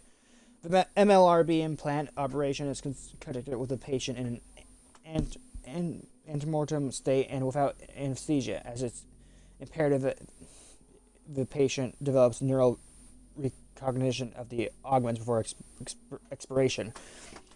Once a neural connection with its implants has been established, the patient is repeatedly exposed to the Lazarus wave blast to induce death and transform the subject into a Revenant. As with Hell soldiers, Revenants exhibit advanced combat tactics that include range control, vertical combat governance, and rush tactics. Papyrus is very violent. During initial development of the Revenant program, a curious side effects of Lazarus wave exposure was discovered. The argent energy held within the plasmatic isotopes of the Lazarus wave mutates ozone proteins, resulting in rapid skeletal growth. The expansion of the bones matter results in a elevating of the skin and connective tissue. The flesh is literally torn from the bones as the skeleton continues to grow. The exposed internal organs begin to decompose. After several weeks of intense pain for the patient, the skeletal growth stops, resulting in a 3-meter beast comprised primarily of bones. The height varies depending on the patient's original physiology. Despite this bizarre biological structure, the Revenant appears to bear no ill effects. Possessed Soldier. While Lazarus wave exposure does effectively wipe any vestige of the human behavior from most of its victims, subjects continue to display tactical cognization posthumously. I can't read. As with possessed engineers, this does not appear to be random. If any individual has training in combat as part of the UAC military, the Lazarus wave event will transform them into more than mere slaves. This anomaly further supports the theory that there is some form of genetic coding embedded within the Lazarus wave protocols, which governs the outcome of the Lazarus wave exposure on a per-case basis. Aspire Mastermind. The first Project Lazarus Tavern operation retrieved a small compendium from the Umbrella Plains of the crypt of a destroyed tower of the unknown construction. Artifact reference PL-E2M8. I swear that's another Doom, original Doom reference. Maybe Doom 2 or whatever, I don't know. This mission was mostly illegible. I can't read, but it did contain one of the rare references of the impertext. Why are there so many big words? Mystical theme that is still largely known. When the gate is opened in the fourth age, when we have risen and the masters have shown us the path, she will become. A great blessing will be given to a key holder, for there will become one with a master. And in that unholy union of the power of the Dark Lord Priest, of the Dark Priest will be unleashed upon the heretics of the penumbral plane. The impertext will carried in the mind of all who follow, fed from the blood of those who fell, made of bone of rock, iron, steel, and sinew, a mighty god to rule over all other gods. One become, two become legion. Hellguards. To the borderlands between Titan's realm and the Great Steep is home to one of the most ferocious demons yet found, the biomech Hellguard. While there have been no direct human contact with this beast, it was discovered by scout bots during the second Project Lazarus tethering operation. Confronting this demon signaled the end of the expedition, but the scout bots did manage to send data to the relay begins before they were destroyed. A detailed study of the few video frames that were captured before the equipment was destroyed revealed that the Hellguard is actually a parasite housed within a bone and keratin exoskeleton. The parasite, imbued with enormous quantities of hell energy, provides a power to the Hellguard and controls its actions entirely. Before entering the exoskeleton, the Hellguard exoskeleton is a lifeless husk. Attempts to retrieve the parasite alone have proved fruitless, as the uncoupled demon is too weak to survive passage between dimensions. Once coupled, however, the demon presents a daunting and relentless enemy. The Possessed. The Possessed are created in Lazarus Wave event, a phenomenon that first discovered by Dr. Olivia Pierce during her Lazarus project. While most victims exposed to Argent biowaves will expire without further effect, some subjects will absorb traces of Argent energy and enter a state of posthumous vigor. Despite necrosis of the internal organs, with the exception of the brain, the victim continues to animate and exhibit a low order of sentience for weeks or even months after her clinical death. Posthumous brain activity in the possessed is limited to instinctive behavior. The possessed are known to be territorial when confronted by the living. When isolated, they will often enter a dormant state for extended periods of time. They will stand unmoving for days or weeks at a time until presented with a live food source or threatened by a predator. An interesting behavior has been seen when the possessed are held in small groups. They will drag human corpses to a central location within their holding pens and then perform a silent ritual around a pile of bodies. The resulting ceremonial sites appears to be the initial stages of a gorness. These actions must be driven by telepathic communication with higher-ranking demons. As there is no local brain activity that can manage such choices, the possessed will perform these tasks even when limbs are removed or pelvic pain responders are implanted in their cortex. Further cementing the theory that they are unwilling slaves performing an integral part of the life cycle of the demons. The possessed create a birthing ground for new demons, and upon expiration are themselves used as fertilizer for the gore nest. Possessed Engineer. During a Lazarus Wave event, victims undergo genetic changes to their physiology, both internally and externally. Aside from a fundamental changing that comes to their internal organs, the high-intensity plasma wave is strong enough to fuse metal to skin. In many cases, personal items such as watches and jewelry can burn through the skin and become permanently embedded in the victim. Perhaps the most unfortunate victims of this fusing event are any subjects that happen to be working with acetylene tanks or welding equipment. As this equipment is often attached to the body to allow for mobile work in low-gravity environments, the Lazarus Wave will create a demonized human with a highly combustible explosive device embedded in its skin. As with all possessed creatures, their violence is driven through some form of telepathic communication from an unknown demon overseer. Initial care must be taken when confronting a possessed engineer. If the fuel tank is punctured and it does not explode, the weakened container can turn the possessed engineer into an explosive projectile. This is a danger to any being nearby, both human and demon. Unwilling. The unwilling are fully transformed possessed that have been transferred to hell to serve as shrine worshippers, slave labor for higher level demons, or cannon fodder for battle within hell. Hellraiser. Oh wait, hold on. This isn't the right file. Yeah, there we go. Hellraiser is an astute and tactical foe that will engage enemies from a distance with a powerful beam of undefined hell energy. The beam emanates from an arm-like protrusion composed of cartilage and other osseous tissue. Articulation of this cartilage allows the Hellraiser to focus its energy beam into a single charge shot that will obliterate anything that stands in its path. Recent dissection of a captured Hellraiser has revealed a remarkable embryogenesis between the third and eighth week of the development. A parasitic Hellraiser will seek out a suitable host to ferment from within. As the Hellraiser matures, the host's arm ossifies into a beam weapon. Simultaneously, the pyrolyzed host becomes capable of withstanding the extreme temperatures generated during the repeated accumulation of hell energy. The Hellraiser has not yet been observed outside of hell, and further investigation is planned for the next terrain operation. Possessed security. Possessed security units exhibit the most complex battle strategies of all possessed humanoids, including mobile shield advance towards the enemy and firing while undefiled and indefiled. Possessed security will drop their shields to adapt a more accurate firing stance at the cost of lowering their defenses. And possessed security will keep an optimal distance from its target. If the target gets too close, possessed security will attack with a ferocious shield bash, then retreat to a preferred engagement range.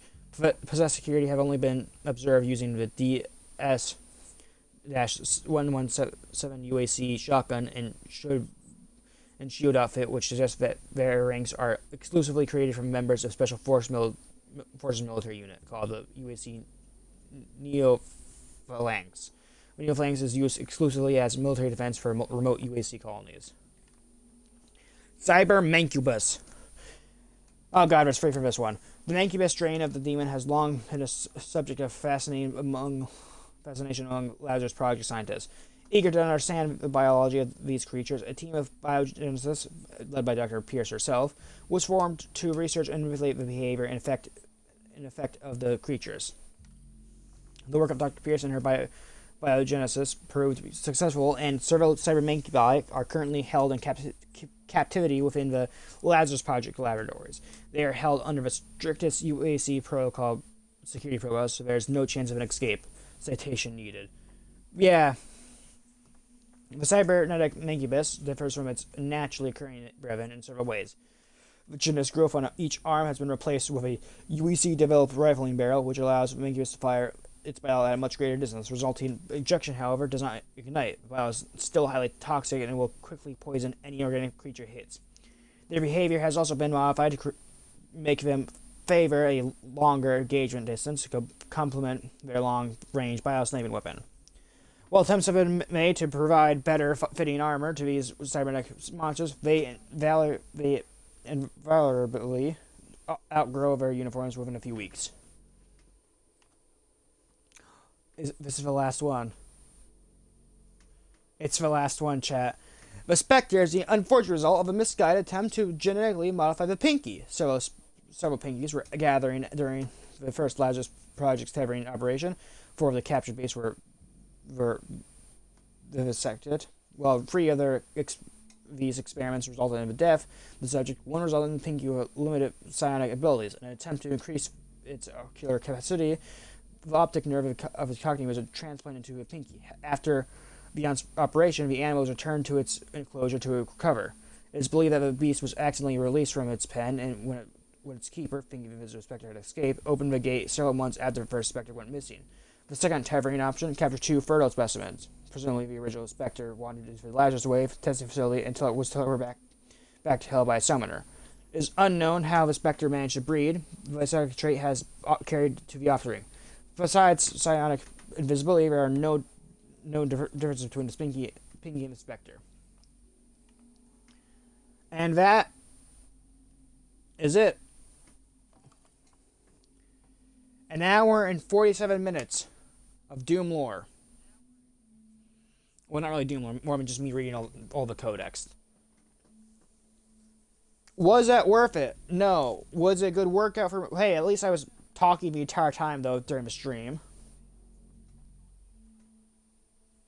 So, yeah, I hope you are all happy. I promised I would do this. I didn't have to do it, but I did it. Which other YouTuber do you know spends an hour and 47 minutes of their time reading through the entire fucking codex of Doom? No other YouTuber does that, baby. That's why I'm the best. Anyways, thank you for watching this. I hope you all enjoyed this. You can put this on the background while you fucking sleep or whatever. Hey, put it on repeat while you sleep. Let me whisper this. Let me talk to you about like the sweet lore of Doom or whatever while you just nod off into sleep. It'd be funny. Also drive up my view count, so I'm just saying, please do it. Subscribe to my channel, join the Discord, follow my Tumblr. Also follow my Twitch, and yeah, I will see you all tomorrow for the original Doom. That's right, we're doing Doom for a while now, guys. Mainly because I'm just in a Doom mood right now. I should buy the what's the DLC called? Doom Eternals, Ancient Gods, Part 1 and 2. Yeah, I should buy those. Those will be my last few Doom streams. Okay. Anyways, thank you all for watching. I hope you enjoyed this. Goodbye. I'll see you all tomorrow for Doom.